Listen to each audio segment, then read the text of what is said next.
So what's the biggest differences between the MPC 1 and the MPC Studio Black? Let's take a look. So when you're coming to the MPC Black, I mean, the first thing is first, we want to know how do we sample in here.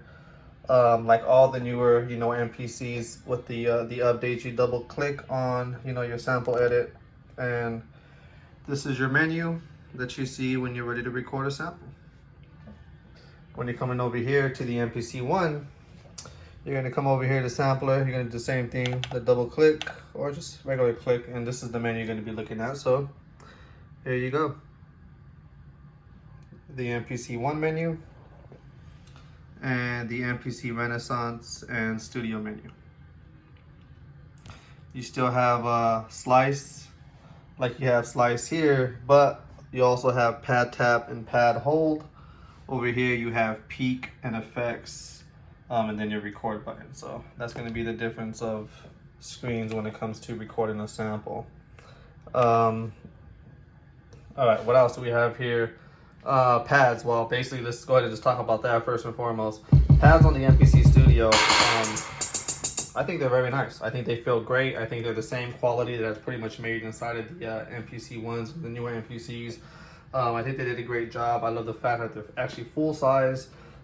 These are a little bit smaller. They're kind of more like the size of the MPK minis. Not too bad. I mean, they're okay, but I definitely love the size of these here. I feel like I'm able to kind of just two finger, all of my drum patterns. But the difference as well is these are RGB lit and they're very well done, and these are also RGB lit, but they're just very limited and they're a lot duller, as you can tell.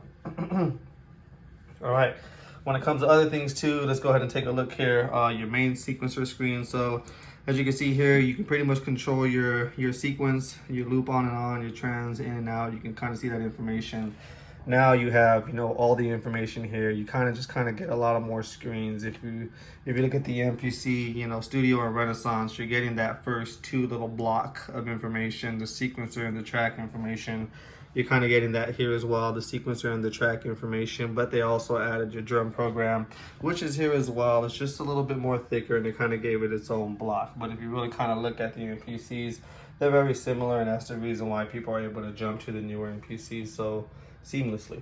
All right, let's go ahead and talk about some other stuff here. Song mode. No, let's go ahead and get out of that. Let's go ahead and just talk about button placement.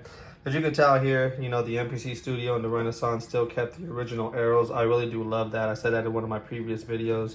Here in the MPC 1, they did away with that. You have the, the plus, the data buttons, the plus and minus, but you kind of lose, that scrollability. I know you have a touch screen and you're able to kind of navigate, but as I mentioned before, you kind of want to be able to just scroll around your screen without having to do so.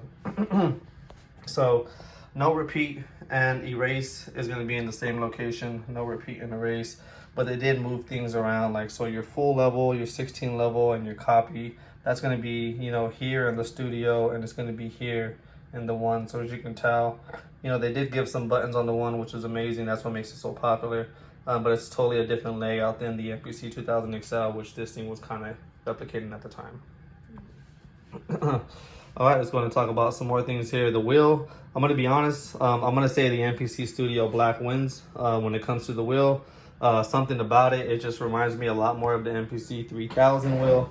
It also even has, some grip to it. So I feel with this wheel, I can literally, turn and spin and kind of, chop up a sample. This one here, not so much. I know it's not really meant for that because you're supposed to be able to kind of just grab the touchscreen and kind of move this here without having to do the whole scrolling thing. But sometimes when you're in the zone, I mean, you want to kind of just, be able to chop up a sample. And I don't know if it's just me, but I just find it really hard. And pretty much kind of just impossible to be able to just turn this at the speed I'm able to turn this to really kind of just boil down and chop something up. And I actually think it feels a lot smoother. This one's a lot more tactile. You can really feel when you're turning the knob. This one is tactile as well, but smoother. Yeah. I just wanted to do a real quick comparison between the two. I definitely want to say, the MPC 1 is a great machine. I definitely recommend it. But I also want to bring to a point, do not count these bad boys out. I might be an owner of an MPC one, but it doesn't mean that I'm going to be scoffing at an MPC Studio Black. I definitely understand what it's capable of. And to be honest with you, if you cannot make a banger in the studio, do not go bother to go buy the one, please.